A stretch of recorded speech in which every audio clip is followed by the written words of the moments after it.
Dear friends, welcome back to my channel Place Classes. Today in this video we will practice exercise. Dear friends, आपका अपने channel place class में स्वागत है। आज के video lecture में आप प्रैक्टिस एक्सरसाइज करेंगे जिसमें 13 सेंटेंस हैं और ये आपके प्रेजेंट परफेक्ट टेंस के पैसिव वॉइस से लिए गए हैं, क्योंकि प्रेजेंट परफेक्ट टेंस के पैसिव वॉइस के सिंपल, नेगेटिव और इंट्रोगेटिव के वीडियो अपलोड हो चुके हैं और शायद आप उनको देख भी लिए होंगे। तो उन्हीं पर आधारित ये एक्सरसाइज है जिसमें 13 सेंटेंस हैं। इन 13 सेंटेंस का प्रैक्टिस करेंगे और ये पता करेंगे कि आप उनको सीख लिए हैं। यदि आपको आज के बाद प्रेजेंट परफेक्ट टेंस का कोई सेंटेंस मिले पैसिव वॉइस में हो तो उसका ट्रांसलेट कर पाएंगे या नहीं कर पाएंगे, या किसी सेंटेंस को कैसे पहचानेंगे कि ये प्रेजेंट परफेक्ट टेंस का पैसिव वॉइस है।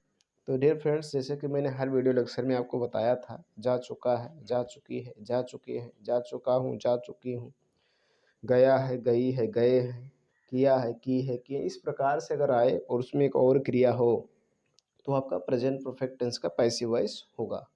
जैसे कि मैंने इस प्रैक्टिस साइज में लिखा हुआ है, यह किताब पढ़ा जा चुका है।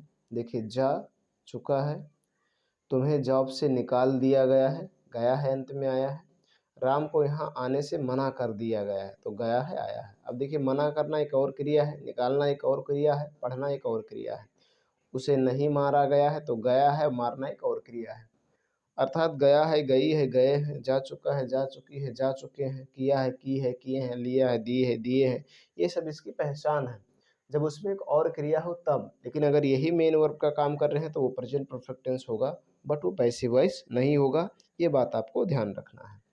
तो डियर फ्रेंड्स, मैंने आपको बताया कि सिंपल को ट्रांसलेट कैसे करेंगे। सबसे पहले ऑब्जेक्ट लिखेंगे, फिर हैज़ है, फिर बीन लगाएंगे, फिर V3 लगाएंगे, फिर अदर वर्ड लिख देंगे। सेम उसी प्रकार से इसको भी करना है। सबसे पहले ऑब्जेक्ट लिखना है, तो देखिए इसके अंत में पूर्ण विराम है, इसके भी अंत में पूर्ण विराम है, इसके भी अंत में पूर्ण विराम है। इसमें नई शब्द नहीं है, अंत में पूर्ण विराम हो, नई शब्द ना हो तो सिंपल होता है। सबसे पहले लिखेंगे सब्जेक्ट। सब्जेक्ट कौन? यह किताब। यह किताब की English this book, sorry object है, सब्जेक्ट नहीं ऑब्जेक्ट, दिस बुक। उसके बाद आपको लगाना हैज़ है, उनमें से कोई एक तो हैज़ लगेगा, सिंगुलर के साथ हैज़, प्लूरल के साथ हैव। उसके बाद लगाएंगे बीन। उसके बाद V3, पढ़ना, पढ़ना का इंग्लिश होता है रीड, थर्ड फॉर्म भी read, full stop, this book has been read. अगला है तुम्हें जॉब से निकाल दिया गया है, तो तुम्हें की इंग्लिश यू, सबसे पहले ऑब्जेक्ट। उसके बाद हैज़ है तो इसके साथ लगेगा हैव। उसके बाद बीन। उसके बाद V3, निकालना का English take out, third form निकालेंगे, लगाएंगे टेकन आउट, टेकन आउट। कहाँ से निकाल दिया गया है? जॉब से, off the job, taken out of the job. ठीक, उसके बाद full stop, you have been taken out of the job, तुम्हें जॉब से निकाल दिया गया है। अगला है राम को यहाँ आने से मना कर दिया गया है, तो सबसे पहले ऑब्जेक्ट राम। उसके बाद हैज़ है तो हैज़ लगेगा। उसके बाद बीन। उसके बाद V3, मना करना का इंग्लिश होता है रिफ्यूज, थर्ड फॉर्म लगाएंगे रिफ्यूज्ड हो जाएगा। Ram has been refused to come here, Ram को यहाँ आने से मना कर दिया गया है, Ram has been refuse to come here. ठीक, इस तरह से आपको करना है। अगला सेंटेंस देखेंगे, उसे नहीं मारा गया है, तो इसके अंत में पूर्ण विराम है। ऐसा काम कभी नहीं किया गया, अंत में पूर्ण विराम है। सीता को साइकिल नहीं सिखाया गया, अंत में पूर्ण विराम है। लेकिन इन सेंटेंसों में देखेंगे तो आपको नहीं शब्द भी मिलेगा। देखिए, इसमें नहीं है, इसमें कभी नहीं है, इसमें नहीं है। तो जब कभी नहीं सेंटेंस में हो तो नेगेटिव सेंटेंस होता है। सबसे पहले ऑब्जेक्ट को लिखना है, फिर हैज़ हैव लिखना है, फिर नॉट या नेवर लिखना है, फिर बीन लिखना है, फिर V3 लिखना है, फिर अदर वर्ड लिखना है, और फिर अदर वर्ड लिखने के बाद फुल स्टॉप लगा देना है। तो सबसे पहले ऑब्जेक्ट लिखें, उसे एक इंग्लिश हिम नहीं लगाएंगे, कभी भी याद रखें ही। उसके बाद हैज़ लगेगा, चूँकि नहीं है तो नॉट। उसके बाद बीन, ये आपको याद रखना, हैज़ और बीन के बीच में नॉट का यूज़ करना है, नहीं है तो नॉट, और कभी नहीं है तो नेवर का यूज़ करेंगे। ही हैज़ नॉट बीन, मारना का इंग्लिश होता है बीट, थर्ड फॉर्म बीटन। जान से मारने की बात होगी तो किल का यूज़ करेंगे। ठीक है। ऐसा काम कभी नहीं किया गया है, तो ऐसा काम मतलब सच वर्क, सच वर्क। उसके बाद सिंगुलर है तो हैज, उसे देखिए कभी नहीं है तो नेवर, और उसके बाद बीन। ये आपको याद रखना, कभी नहीं के लिए नेबर, नहीं के लिए not. Such work has never been, करना का इंग्लिश होता है do, third form done, full stop. ठीक। अगला, सीता को साइकिल नहीं सिखाया गया। तो सबसे पहले ऑब्जेक्ट सीता, उसके बाद हैज़, उसके बाद नॉट, उसके बाद बीन, उसके बाद V3 सिखाना, सिखाना का इंग्लिश होता है टीच, थर्ड फॉर्म लगाएंगे taught. Sita has not been taught cycle, उसके बाद फुल स्टॉप। ठीक, इस तरह से आपको करना है। डियर फ्रेंड्स, अगला सेंटेंस देखेंगे।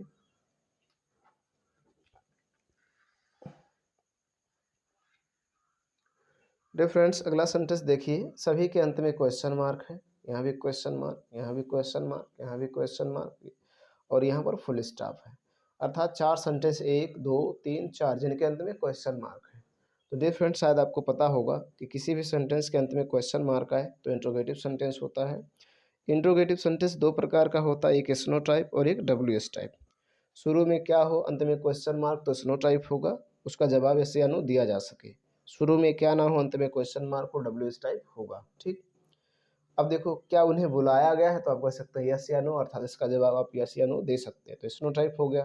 तो जब ये स्नो टाइप होगा तो सबसे पहले हैज हैव लगाएंगे, लेकिन ऑब्जेक्ट को देख कर, उन्हें की इंग्लिश दे यूज करेंगे, दे के साथ लगाया जाता है हैव, उसके बाद ऑब्जेक्ट दे, और उसके बाद बीन लगाना है, और फिर V3 बुलाना का English call, third form called, फिर question mark, have they been called. अगला है, क्या यह कहानी नहीं सुनाया जा चुका है। ठीक। तो यहाँ पर देखिए, नहीं भी है, अंत में क्वेश्चन मार्क भी है, शुरू में क्या भी है। तो ऐसे को कहेंगे snow type interrogative negative sentence. सबसे पहले हैज़ हैव आपको लगाना है, तो यह कहानी सिंगुलर है तो हैज़ लगाएंगे। उसके बाद दिस स्टोरी, दिस स्टोरी नहीं है तो ऑब्जेक्ट के तुरंत बाद नॉट, फिर बीन, फिर V3, सुनाना का इंग्लिश हियर, थर्ड फॉर्म लगाएंगे हर्ड, फिर क्वेश्चन मार्क। अगले सेंटेंस को देखेंगे, तुम्हें क्यों मारा गया है। तो अंत में क्वेश्चन मार्क है, लेकिन शुरू में क्या नहीं है। यहाँ पर देखिए क्यों है, उसे वहाँ कैसे नहीं बुलाया गया है, तो यहाँ कैसे है, नहीं भी है, अंत में क्वेश्चन मार्क है। तो जब शुरू में क्या ना हो, अंत में क्वेश्चन मार्क हो, तो WS टाइप इंट्रोगेटिव सेंटेंस होता है। WS टाइप इंट्रोगेटिव सेंटेंस में सबसे पहले क्वेश्चन वर्ड लिखते हैं, कहाँ, क्यों, कब, कितना, कितने, कितने, कौन सा, कौन से, किस, किसका, किसके, किसके, इनकी अंग्रेजी सबसे पहले। तो सबसे पहले क्यों की अंग्रेजी वाई। अब उसके बाद लगाना आपको हैज है, तो तुम्हें की इंग्लिश यू के साथ लगता है। उसके बाद ऑब्जेक्ट यू, उसके बाद बीन, और उसके बाद V3 मारना का English beat, third form beaten, फिर क्वेश्चन मार्क। ठीक। अगला, उसे यहाँ कैसे नहीं बुलाया गया है। तो ये WS type interrogative negative sentence, कुछ नहीं करना, केवल ऑब्जेक्ट के बाद नॉट का यूज कर देना। कैसे की इंग्लिश हाउ। उसके बाद हैज है, तो उसे की इंग्लिश ही के साथ लगता है हैज, फिर ही, फिर ऑब्जेक्ट के तुरंत बाद नॉट, फिर बीन, और फिर V3 बुलाना का इंग्लिश होता है कॉल, थर्ड फॉर्म कॉल्ड, और वहाँ की English there. How has he not been called there, उसे वहाँ कैसे नहीं बुलाया गया है। ठीक है। इसी तरह से और भी सेंटेंस हैं, देखेंगे। डियर फ्रेंड्स, मैंने फिर सेंटेंस को रिपीट कर दिया है, मुझे वहाँ से भगा दिया गया है। ठीक है, मुझे वहाँ से भगा दिया गया है। तो देखिए यहाँ गया है, सिंपल सेंटेंस है। तुम्हें कुछ नहीं कहा गया है, क्या उसे डांटा गया है। तो देखिए, इसके अंत में फुल स्टॉप है, इसके अंत में फुल स्टॉप, लेकिन इसके अंत में क्वेश्चन मार्क है। इसमें नहीं शब्द है, लेकिन इसमें नहीं है। तो ये सिंपल है, ये नेगेटिव है, ये इंट्रोगेटिव है, ये स्नो टाइप। तो सबसे पहले सिंपल को बनाते हैं, ऑब्जेक्ट लिखते हैं, मुझे की इंग्लिश आए। उसके बाद हैज़ है, तो हैव लगेगा आई के साथ, फिर लगाएंगे बीन। ठीक है। फिर वहाँ देखिए भगा दिया गया है, मतलब भगाने का काम कोई और किया है। ठीक है। तो इसमें कॉजेटिव वर्ब का यूज किया जाएगा, मेक का थर्ड फॉर्म लगाएंगे मेड। ठीक है। ही हैव बीन मेड, और उसके बाद ही आई हैव बीन मेड, और भगा देना का इंग्लिश होता है run away, run away there. उसके बाद फुल स्टॉप। ठीक है। अगला, तुम्हें कुछ नहीं कहा गया है, तो तुम्हें की इंग्लिश यू, उसके बाद हैव हो जाएगा, उसके बाद नॉट, उसके बाद बीन, उसके बाद कहना का इंग्लिश होता है सेज, थर्ड फॉर्म सेट, और उसके बाद एनीथिंग। तुम्हें कुछ नहीं कहा गया है, you have not been said anything.